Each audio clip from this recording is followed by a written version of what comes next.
श्री भगवान मान लीजिए अगर कहें कि मैं कैसे प्रसन्न होता हूँ, तुमको मालूम है क्या? उनको तो सब कुछ मालूम हो चुका है, भगवान के कर कमल के स्पर्श से उनको पूर्ण ज्ञान हो चुका है।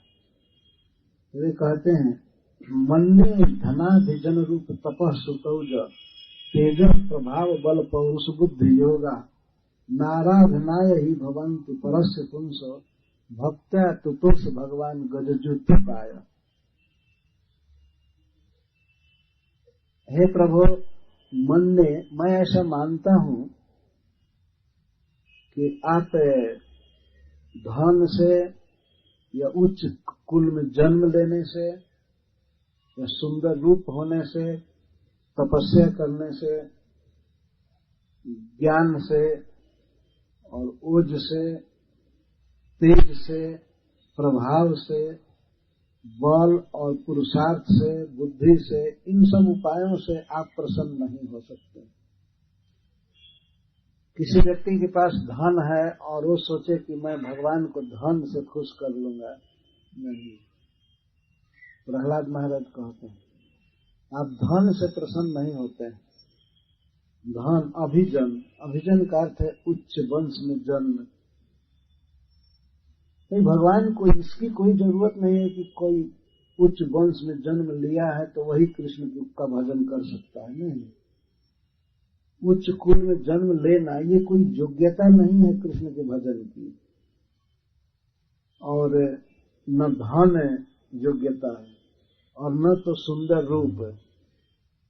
ऐसा नहीं कि कोई बहुत सुंदर शरीर वाला है तो भगवान को प्रसन्न कर लेगा, ये कोई गुण नहीं है भक्ति में। और तपस्या, अपने स्वधर्म का पालन, कष्ट सहना, तपस्या करना, इसे भी भगवान प्रसन्न नहीं होते। और न तो श्रुत ज्ञान से और न तो ओज से। इंद्रियों में स्फूर्ति है, इंद्रियां बहुत अच्छी तरह से काम कर रही हैं, इससे भगवान को प्रसन्न नहीं किया जा सकता। न तेज, तेज का अर्थ है दूसरे को अभिभूत कर लेना, इस गुण को तेज कहते हैं। जिसके सामने सभी लोग झुक जाए, सब उसके बस में हो जाए, तो ऐसा प्रभाव किसी किसी में होता है। लेकिन यह कोई आवश्यक नहीं है कि तेजस्वी व्यक्ति भगवान कृष्ण को प्रसन्न कर ले, कृष्ण उसके बस में हो जाए। और प्रभाव, ये और भी अनेक गुण होते हैं, प्रभाव होती, प्रभुता होती है। कंट्रोल करने की शक्ति, बहुत बड़ा मिनिस्टर होना या बहुत बड़ा पंडित होना, इसको प्रभाव कहते हैं। और बल, शारीरिक बल अथवा सेना हो किसी के पास, या पुरुषार्थ, बुद्धि इत्यादि। किसी किसी के पास बहुत बुद्धि होती है, इसे वायुयान चलाने वाले बुद्धि से ही चला रहे हैं, कंप्यूटर बनाने वाले, जैसे फोन सोन। लेकिन अब ये बुद्धि से सोचें कि हम भगवान को प्रसन्न कर लें, नहीं।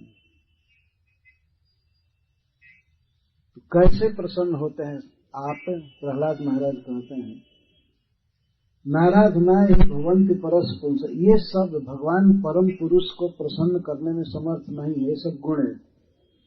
भक्त्या तुतुष भगवान गजजुत पाया, भगवान भक्ति से प्रसन्न होते हैं। प्रहलाद महाराज कह रहे हैं, भक्ति से प्रसन्न होते हैं। इसका अर्थ है कि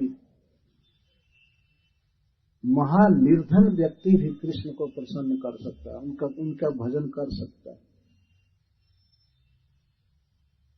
और रूप की भी कोई इसमें आवश्यकता नहीं है। ऐसा नहीं है कि अन्य कामों जैसा भक्ति में भी क्वालिफिकेशन देखा जाएगा। कौन भगवान की भक्ति करेगा तो उसको छांटो, ये कर सकता है, नहीं कर सकता, ये कर सकता है, नहीं कर सकता है, ये सब अधिकार नहीं। दूसरे दूसरे कामों में अधिकार चाहिए। जैसे मिलिट्री में भर्ती होना हो तो सबको नहीं लिया जा सकता। अगर बहुत छोटा शरीर है तो उसको मिलिट्री में नहीं लिया जा सकता, है ना। तो ऊंचाई नापते हैं, सीना नापते हैं, कम सीना है तो उसको रिजेक्ट कर देंगे, उसमें अधिकार नहीं है सबका। भक्ति में सबका अधिकार है, चाहे वो छोटा शरीर वाला हो या सीना कम हो, तो वो भगवान को संतुष्ट कर सकता है, भक्ति कर सकता है। या कोई ऐसा काम होता है जिसमें आप अंग्रेजी नहीं जानते तो उसमें नहीं लेंगे, लेकिन भगवान के भक्ति के लिए जो भाषा आप जानते हैं उसी में भजन कर सकते हैं। हरे कृष्णा कृष्णा कृष्णा हरे हरे, हरे राम राम राम। कोई ऐसा काम है तो उसमें कंप्यूटर नहीं जानते हैं तो आपको नहीं लेंगे। भगवान के भक्ति के लिए कंप्यूटर जानना कोई आवश्यक नहीं है। अगर जाने भगवान की सेवा करे ठीक है उससे, लेकिन कोई ये क्वालिफिकेशन नहीं है कि कंप्यूटर जानता है तभी भगवान की भक्ति करेगा।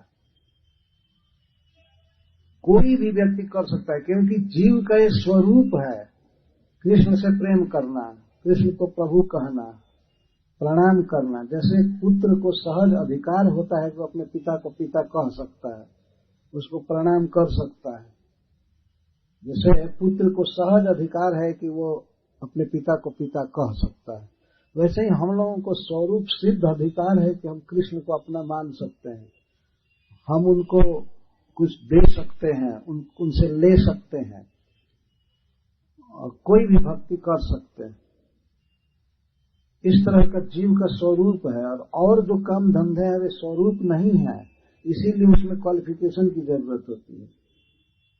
ये करो तो ऐसा होगा, ये करो तो ऐसा होगा, ये करो तो ऐसा होगा। जब मिलिट्री में भर्ती होने की बात आती है तो हमको एक घटना याद आती है। हमारे गांव के पास से 2 लड़के गए थे मिलिट्री में भर्ती होने के लिए। तो मिलिट्री का जो हेड था, ले रहा था सबको, वो दोनों को रिजेक्ट कर दिया, क्योंकि वो दोनों छोटे शरीर वाले थे, दोनों खास भाई थे, छोटे शरीर वाले।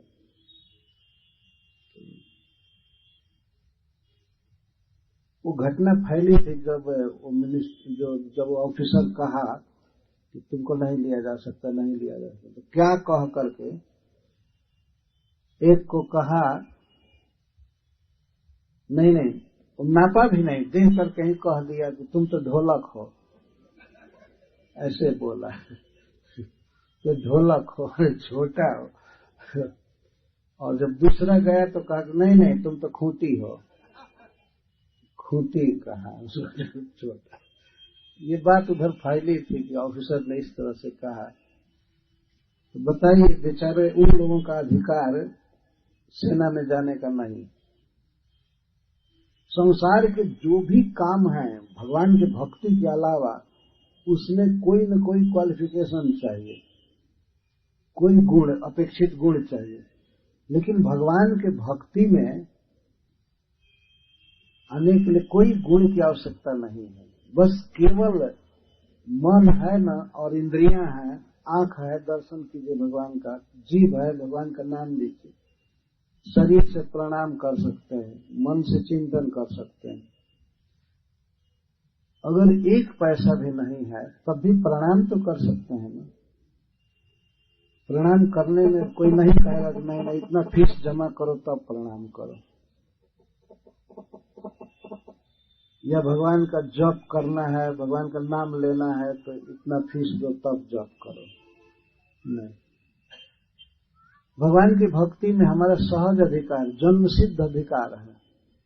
अधिकार का अर्थ है योग्यता, हमारा वो स्वरूप ही है।